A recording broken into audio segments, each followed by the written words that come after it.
Welcome to the Santu Pirls Stock Market Commentary video, your weekly window on stock market technical conditions, featuring the proprietary bull-bear point and figure market breadth summary chart for May 21st, 2017.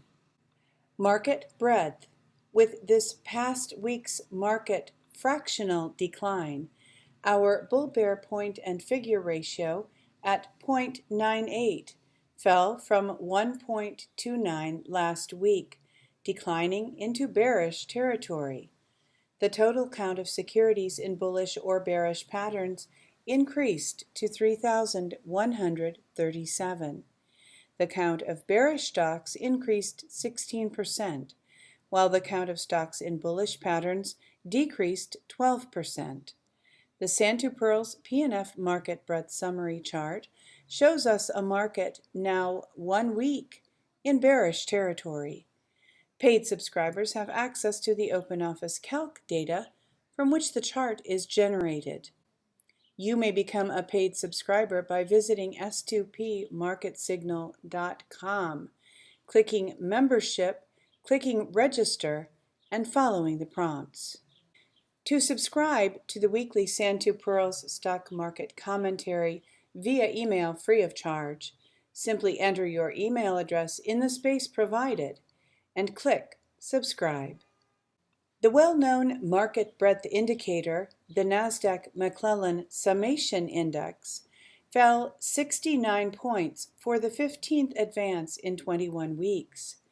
At a positive 40.98 points, it continues below all 8 tops above plus 100, and it continues above all 5 bottoms below minus 100 in the last 3 years. Volume analysis. In this week's volume analysis, the Nasdaq Composite Index ended in neither accumulation nor distribution mode, with average daily volume higher than the prior week. In the last 2 weeks, the Nasdaq had 5 accumulation days and 1 distribution day. Accumulation days are counted when the index closes up on higher volume than the prior market day, while distribution days occur when the index closes down on volume higher than the prior market day. Last week, the Nasdaq ended in neither accumulation nor distribution mode on lower average daily volume.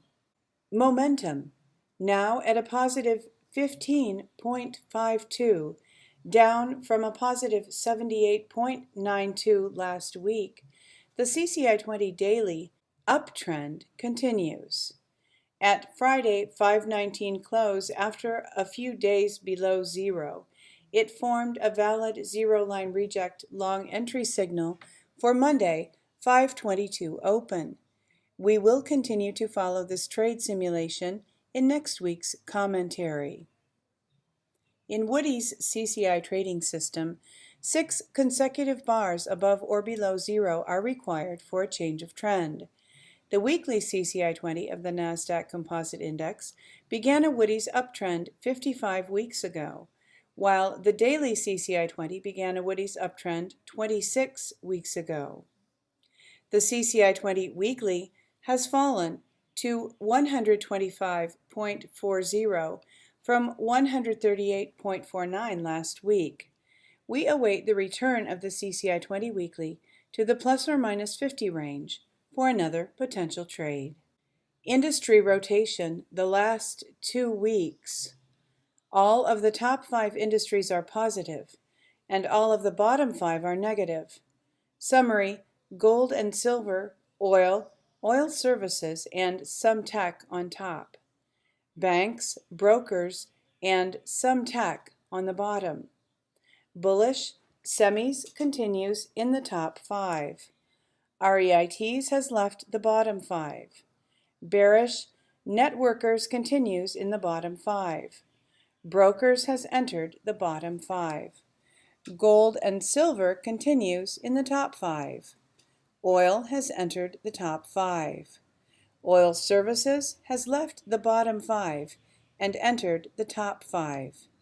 Computer hardware has left the top 5. Focus this week from www.zerohedge.com. The housing moment investors dread is here, by Daniel DiMartino Booth. Some key points and charts follow. The May University of Michigan Consumer Sentiment Survey showed a 6-year low among those who think it's a good time to buy a house and a 12-year high among those who say it's a good time to sell.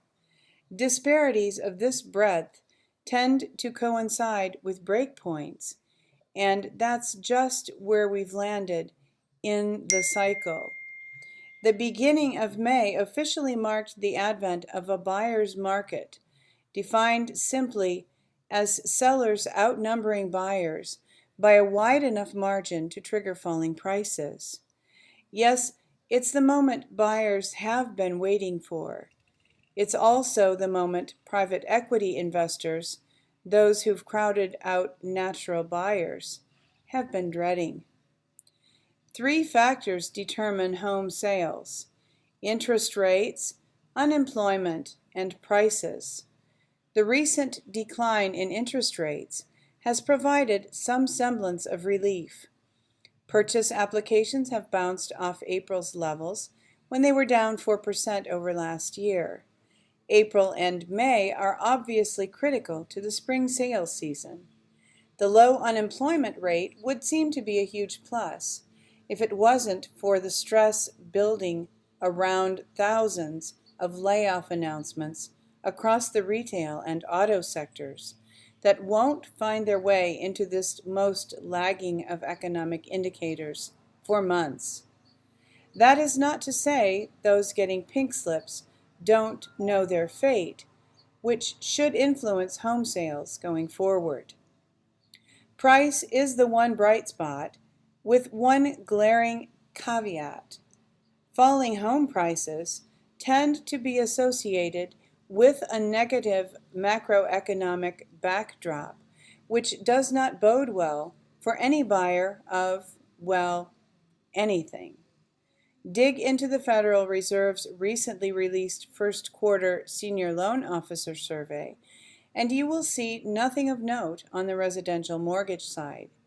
Banks reported that both loan demand and lending standards remained unchanged in the first 3 months of the year. Demand and supply in the auto sector, where pricing has been under pressure for some time, looked quite similar to that for houses several months back. The sad truth is, the optics of stifling, clearing, and encouraging borrowing among those who could ill afford payments was better than the alternative, again.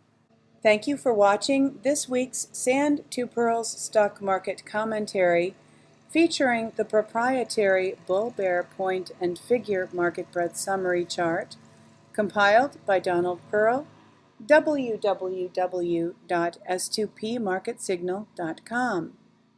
Hoping that you are enjoying a peaceful and pleasant weekend, that you are looking forward to a prosperous and productive week coming up, and wishing you true success.